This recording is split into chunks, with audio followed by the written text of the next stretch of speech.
So this will be the third and final video in the series. So you've done the hard part. You've gotten through the documents. You've analyzed them. You've tried to find those connections. Now the job is to write the essay. So how do you do that? Well, the first thing that most students struggle with is you got to know the rubric. The rubric has 7 points. Here it is in front of you. We've done a lot of practice with these two things right here, thesis and contextualization. Now these will make up your first paragraph, typically called an introduction paragraph. Paragraph, you have an opportunity to earn 2 points. The thesis, you absolutely have to get. It sets the tone and the argument for your whole paper. It's hard to get any other points if you don't have a thesis because the reader doesn't know what argument you're trying to prove. It just becomes a random series of sentences at that point. Context seems historically and universally to be a semi-difficult point to earn. And we've practiced this one. This is just putting the story of the prompt in a broader big picture. So if it was a book about Africa, where would this chapter fall? That's what context is how does the prompt relate to other processes that we've learned? How did we get to African imperialism? And with this particular case, we should know the answer, that there is 2 things that really led us to imperialism in Africa. Now, places have been building empires throughout all of history. Most of what we cut out of world history, what used to be period 2, in building empires, the classical empires, it's been going on since the Romans, 200 BCE.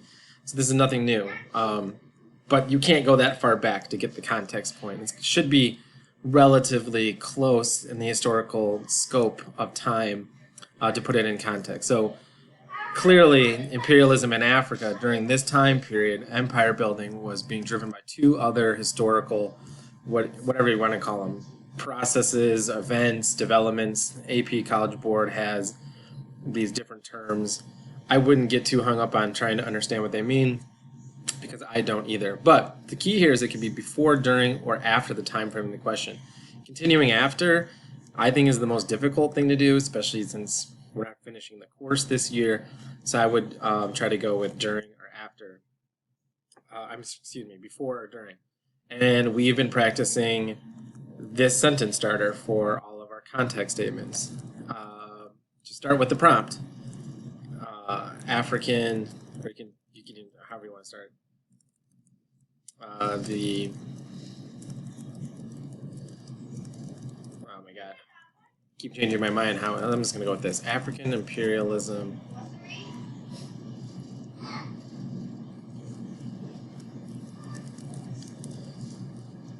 occurred within the context of. This is your sentence start. This is how you're going to start your essay. How did it start? What else was going on? Well, if you think about the time period, which without looking back at the what's happening, I think it says it's a pretty limited. It's 1850 to 1908 or something like that. So you were clearly talking about the Industrial Revolution. Imperialism in general, with European powers and and the United States and other places like Russia, Japan getting involved in taking over other territories but it was being driven by the need for resources. All right, so that is your context, the need for resources and markets. And then the immediate cause of African imperialism is the Berlin Conference, which is the conference where European powers met in Berlin, Germany, to decide the fate of Africa without African involvement. Your first paragraph is, like I said, the most important part. It is your thesis. Now, if you go back to what we were working on a second ago, in the writing tab down here, your thesis, really, again, it's going to answer the prompt, but it also is driven by your ability to have sorted the documents into groups or buckets, whatever you want to call them. And your thesis then just becomes putting the names of your buckets, the titles of your buckets, into a sentence that responds to the prompt. So the thesis for this particular essay would be evaluate the extent, let's see, so the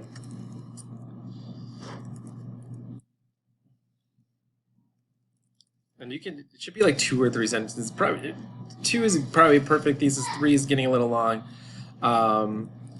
Using various methods, Africans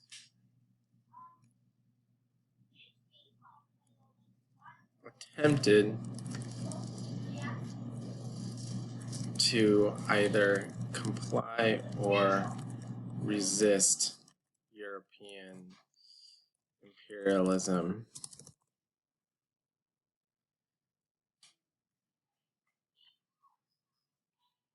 Get out of here.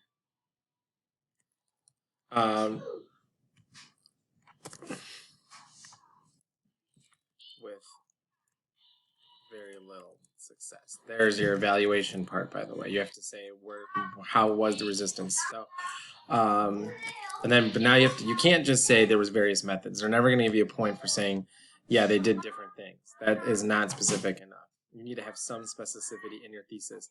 So you got to give me a little bit about what these methods were. And I'm doing this on the fly, so this probably isn't the best way to phrase this thesis, but you're going to be writing on the fly too. So you might as well get used to just writing what comes to your brain and not thinking too hard about it. Using various methods, Africans attempted to either comply or resist European imperialism with very little success. I guess it does say already that they complied to some groups. I guess it already says it. All right. Other ways of saying this would be Africans. Let's see.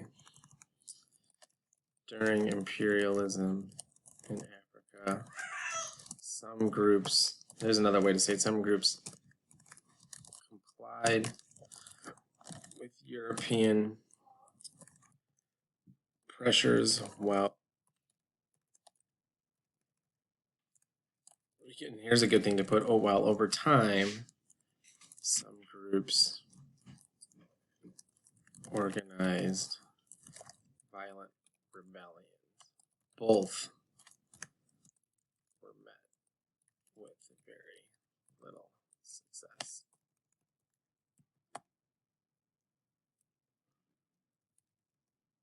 All right. So once you have your thesis, then you just move into the body, and your body paragraphs will be the rebellion and compliance body paragraphs, and your body paragraphs would look something like this. So you always want to start with a topic sentence. All right, and it can be generic. Again, don't overthink it. One way in which some African resisted imperialism.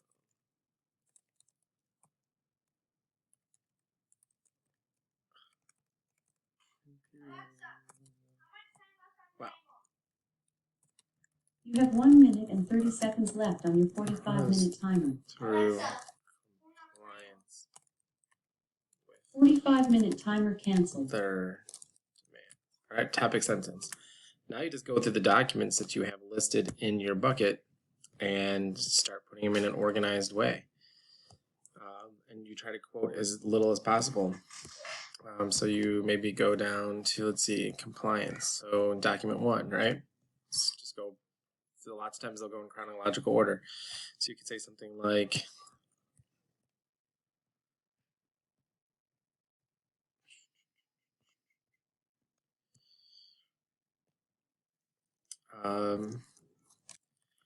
if you want to make it sound more historical and chronological, early on in European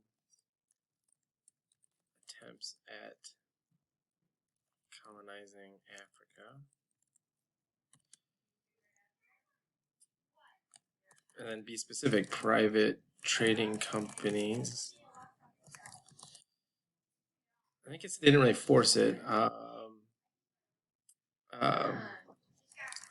local chiefs sign economic agreements exchanging land for cash payments. And in the source line of this particular document, it actually says signed by multiple African rulers. So you can include that to show evidence that there was compliance. These contracts were signed by many local African rulers.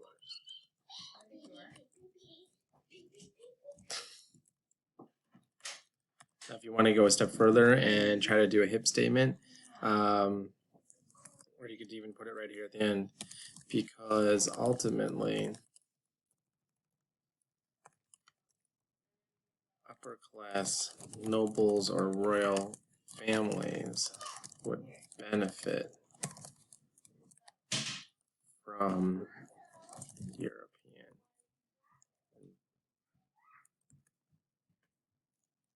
involvement. Or at least they believe that. And then, at some point you have to, right here you put document 1. There you go. Emery was. And then you just go from there. You got to just keep connecting the dots. And you finish this paragraph, then you're going to have another. At the end of this paragraph, I would put, however, over time, as the Europeans abused their power,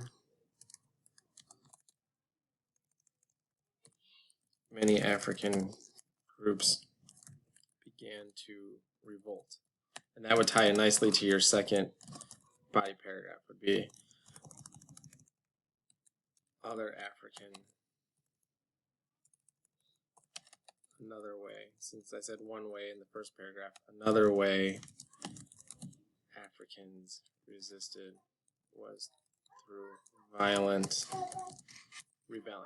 That would be your topic sentence of body paragraph 2. And then you just follow the same format. Kind of summarize your main idea, quote as little as possible, and connect the documents together. So like here, if we're talking about compliance, oh my God, hi. You want to connect it to another compliance. So let's just skip to it. The easiest one, document 7. You could say this benefit was clearly visible in 1916. 1916. What, do you want to write a DBQ with me?